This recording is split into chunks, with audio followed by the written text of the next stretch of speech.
Hi everyone, it's Danny here from Angel Handmade Papercraft. Today I am sharing a card with you for Time for Tea Designs. I am using the You're a Star Clear stamp set. I will be colouring up using Copic markers today, so let's get started. I'm starting with my base layer. I'm using the E000 for his skin as the lightest colour, and moving on to my usual E000, E00, E21, E11, E04 and a little R20 for his cheeks.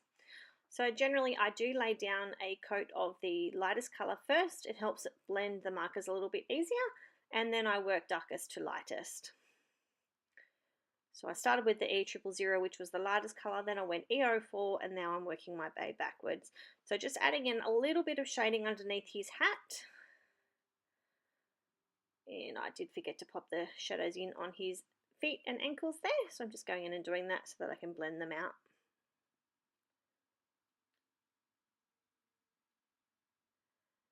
So just working my way down, I'm now using the E21 marker, just carefully pulling out that E04 into the centre of his face, and the same with the ankles. Now I'll work my way down to the E21 and the E00.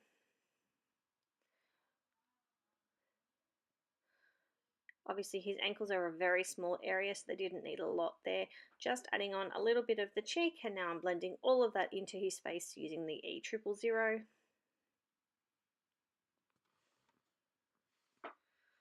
Alright, that was the skins done. I will have a list of these markers on my blog for anybody that was interested.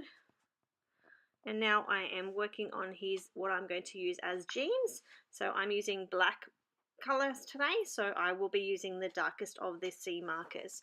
So I'm starting by laying down a coat of the C6 marker, which is my darkest tone, and then I'll go in with the C10, then back to the C8, and then the C6.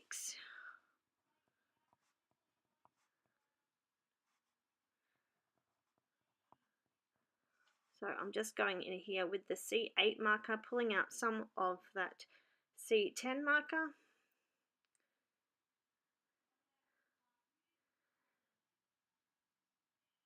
So just working my way through, and then I will go back in with the C6 marker.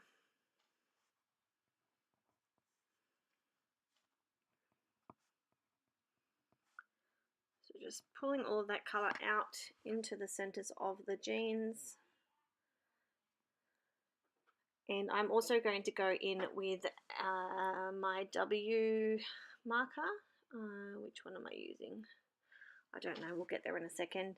And I'm just going to give his jeans a little bit of the roughed up look. Sorry guys. It was a T marker actually, so it was the T... Ooh, I think it was the T0 marker. So because it's got a little bit more colour splendor in it, it just pulls the colour out a little bit more. So now I'm going in with his undershirt. So I'm using T0, T2, T4. Now when I do what I call white areas, I normally do the opposite to what I normally do. So I actually start with my darkest marker and then start pulling the colours out, because otherwise I end up with too much colour down, and I don't want that at all.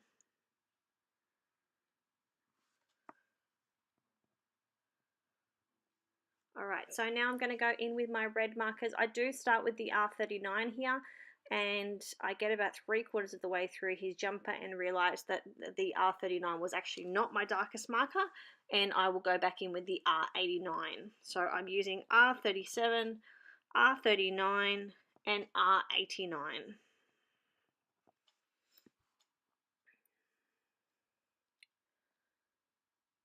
So this is where I just realised that I was using the wrong marker, so now I'm going to go back in and blend all of that out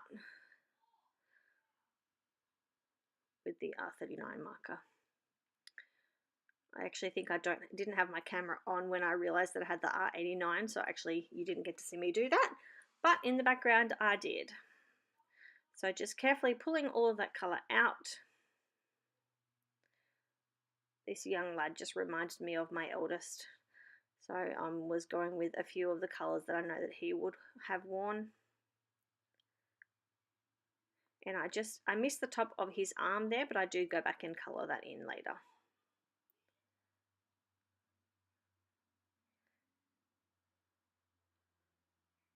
And I did lay down the R37 there, but I didn't go back until the end of the video and add the darkest colour in. So I do realise eventually. So just blending all that out nice and carefully.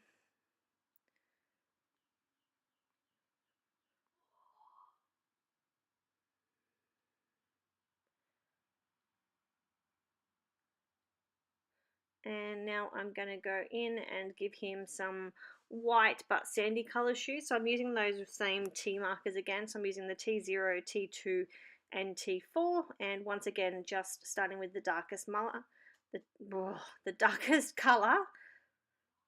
Don't know what's going on with my words today. None of my video voiceovers seem to be happening. That's alright, we get there in the end. So just carefully putting the darkest colours in, and then I'm blending it all back out. So they will have a slight colour to them. They won't be completely white, but they will be sort of like an off-white type of colour. Just a sandy kind of colour, I guess you could describe it.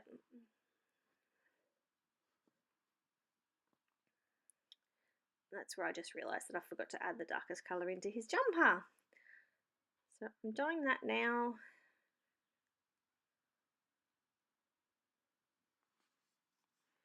Alright, we're going to go in and do his backpack. We're going to go with navy blue colours. So we're using B93, B95 and B97.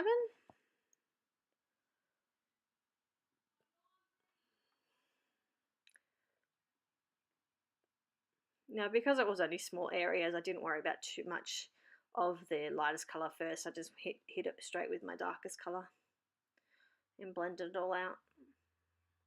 When it's small areas, it doesn't matter too much. Alright, I'm going to give him some black headphones. So we're going C6, C8, C10. And then we're going to give him a green and black hat. So we're going to go G03 and G07 on his hat. And as well as the C markers again. And we're going to give him brown hair. So we're going to make him E55 and E57 on the hair. Now he hasn't got much hair, so just a quick flick of each colour, that's all that you need.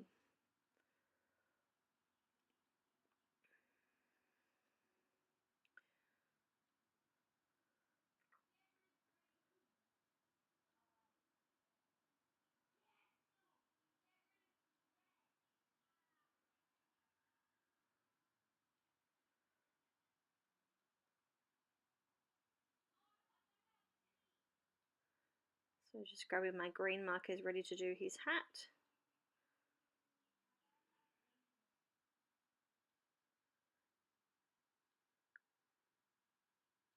Sorry guys, I didn't realise that I had bumped my image up a little bit. So I added down the lightest colour, and then I'm just now going back in with the darkest colour, and then I'll carefully blend that out.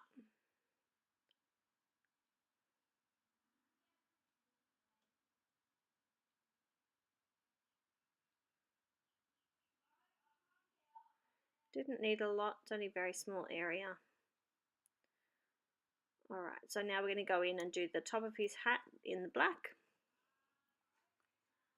So using the C6, C8, C10 markers, and then we're going to create some grounding for him and a little shadow for his feet. So with the grounding and the shadow, we're going to go with W1 and W4.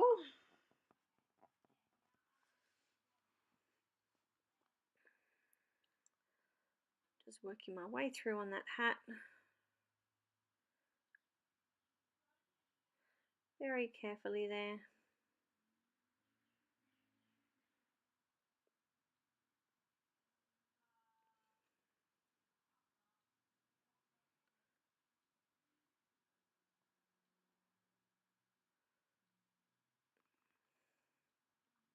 That's it for him. So now we're going to move on to the shadow. I started making the shadow on the back of his feet. It just wasn't working for me. So then I just grounded him a little bit and then added the shadow to the front. I'm not the most professional person when it comes to shadows. Normally I just flick it from the front of the feet, but this just wasn't working for me today. I don't know what I was doing wrong. So I just go in with the darkest colour first, and then I'll go in and pull that out with the lightest colour.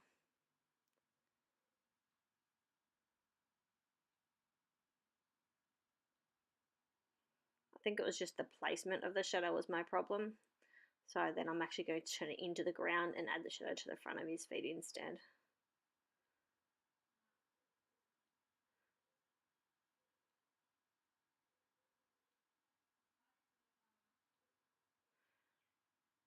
So just working my way through, flicking all that shadow out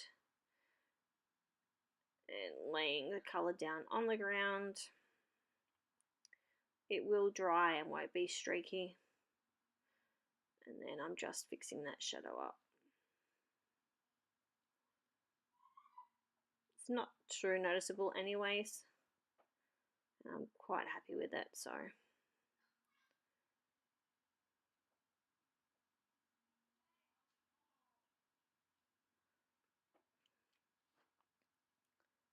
So that's the colouring done. The card was very quick, so you'll watch the card process shortly.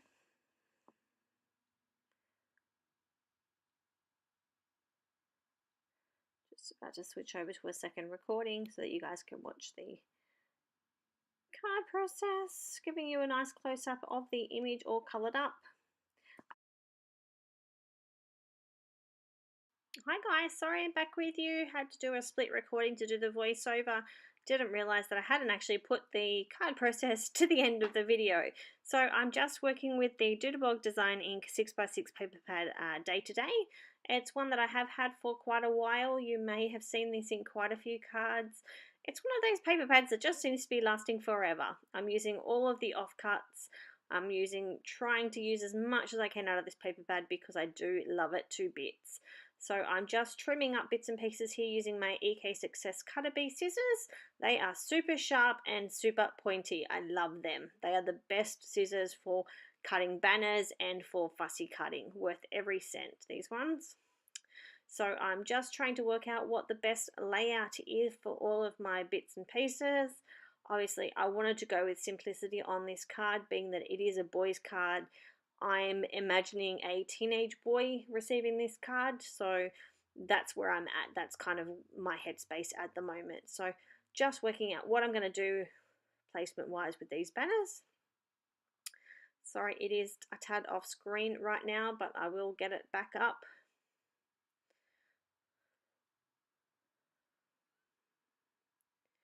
Just cutting some more banners into those offcuts here. I wanted to try and get as much of those cassette tapes in as I could, just going with the music theme with little headphones on him, or Dr. Dre's or whatever they're called these days. So just trying to work out what I'm going to do. That's when I realized I was off camera. So I've moved it up. I cut that cassette tape down a little bit more so that I could try and use a little bit of extra on another card. So just working out what I'm going to do to be able to not cover those up too much, but still be able to see the image and not cover that up as well. So that's what I'm doing here. I'm running over it with my Scotch ATG gun, and I will adhere them together and make sure that I get them exactly where I had imagined. So I'm going to off-center my image so that I can fit those banners on there. So again, just adding the Scotch ATG, just running it down the left-hand side of my image. And I will trim those off using my EK Success Cutter Bee scissors. Pop all the layout together, and then I will adhere it onto a Twiddly Bits card base. Just a quick and easy card today. I am imagining the teenage boy receiving this card.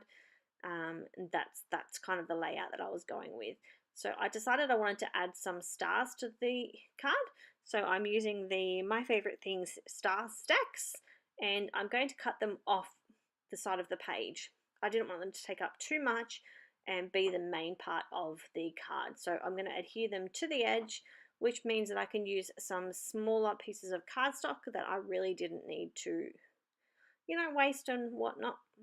So that's what I'm doing here. Just run that through my Sizzix Big Shot. I did add a little bit of tape on the side of them just to make sure that they didn't move, because I didn't have a lot of this cardstock left. So that's what I'm doing here, just adding the two stars together, and then I'm just going to work out my layout of them so that I could adhere them both without them being too short on the card. So just trying to make sure that that blue one lines up with the edge so it doesn't look silly. Then I'll turn it off, I'll use my scissors and cut off the excess pieces. And no one will know, except the whole world that I'm showing this video to. Oh well, looks great, I love it. So now I'm just cleaning up a little bit first, and then I'm going to grab a Twiddly Bits card base. I use the pre-made card bases. I am just about finished, and then I will be moving over to the Kucha Creations ones that I have purchased recently. They are slightly larger than the Twiddly Bits ones, but they are still a square card. So just had to do a second recording there. My Scotch ATG just ran out on camera, so I had to refill that. I actually have another one on order so that I don't actually run out when I'm in the middle of a card. So this is it, guys. I hope you've enjoyed, and I hope to see you all soon. If you haven't subscribed, I'd love for you to do so, and just hit like if you enjoyed the video. Thank you.